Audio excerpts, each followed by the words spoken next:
pwede sana lagyan ng terrace, no? Sa third floor.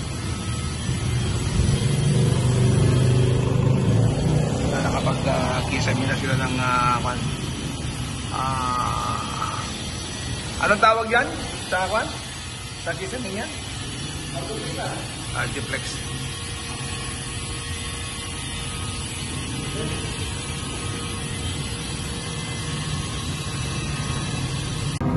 Ito naman yung kan. So, good morning.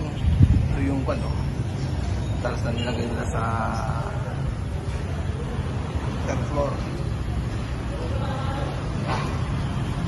Okay.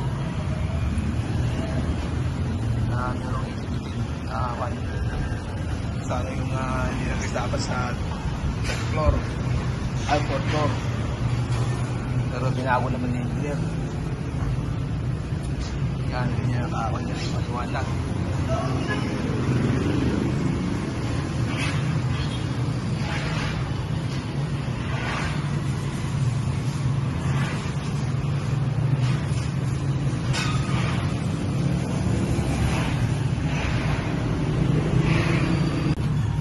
So, nasa fourth floor ako. Ito naman yung nilalagay na tile sa fourth floor. Ito na yung bathroom na pang isang kwarto. Ay, yung malaking room. Mabuti lang dito. Dito na siguro ang kitchen niya.